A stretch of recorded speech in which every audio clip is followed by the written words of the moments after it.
병원을 찾아 헤매는 응급실 뺑뺑이 사건 사고가 요즘 들어 끊이지 않고 있습니다. 해결책은 과연 없을까요? 우선 응급의료의 역사부터 살펴보겠습니다.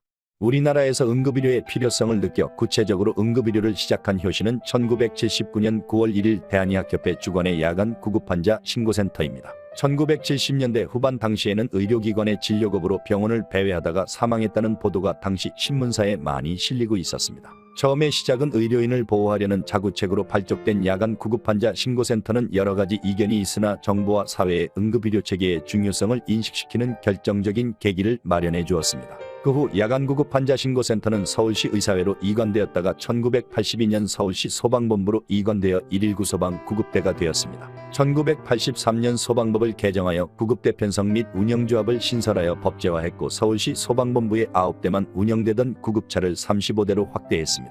서울시는 소방서에 구급차를 배치하고 아울러 소방본부 내 각 의료기관의 응급실 상황표를 배치하는 등 응급환자의 후송에 임했습니다. 당시 구급차에 탑승하는 구급요원은 대한적 십자사에서 응급처치 요령을 훈련받은 소방관들로 구성되거나 군대 의무병 전역자, 간호조무사를 채용하였습니다. 서울시는 단순 후송만을 담당하는 119 구급대 이외에 1987년 12월 12일부터 응급환자 안내 및 응급처치 정보 제공 업무를 담당하는 129 구명 안내센터를 설치 운영하였습니다. 응급환자 발생 시 응급처치 정보 제공과 함께 관내 의료기관의 응급실 현황을 파악해 119 구급대에 연계하는 등 응급환자 이송을 위한 각종 정보를 제공했습니다. 90년대 전후에도 대형 병원 입원실 부족 현상으로 응급환자들이 입원실을 구하기 어려웠고 비현실적인 의료 수가를 이유로 응급환자에 대한 소극적인 자세를 취해 응급환자 사망 사고가 잇따라 발생했습니다. 환자는 물론 의료진도 응급의료 체계에 대한 불만을 토로하게 됩니다. 1989년 대한응급의학회가 창립되고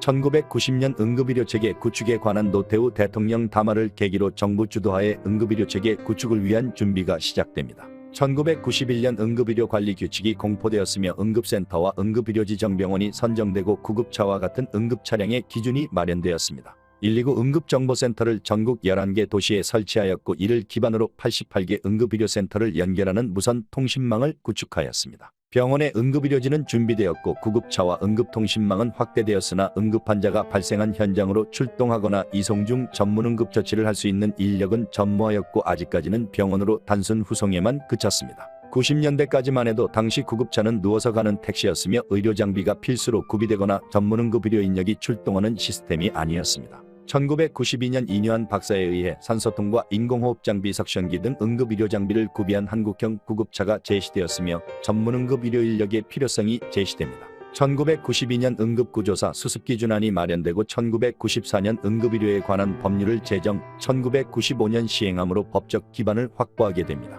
1995년부터 1급 응급구조사를 양성하기 위한 응급구조학과가 개설되었으며 소방학교와 국군의무학교에서는 2급 응급구조사를 양성하기 시작했습니다. 1996년 최초로 응급의학을 전문으로 하는 의사들인 응급의학 전문의가 배출되었습니다. 1997년 129 응급환자정보센터는 1339로 전용 전화번호가 변경되었고 응급의료정보센터로 개칭되었습니다. 2000년에 대한적 십자사에서 각 지역의 권역응급의료센터 산하로 1339 응급의료정보센터를 이관하게 됩니다. 2012년 각 권역별 1339 응급의료정보센터가 119 상황실로 통합되면서 응급의료 상담 기능, 병원 선정이 119로 모두 통합됩니다. 중앙응급의료센터 산하 응급의료정보센터는 병원 간 응급환자 전원에 대한 조정만 담당하게 됩니다.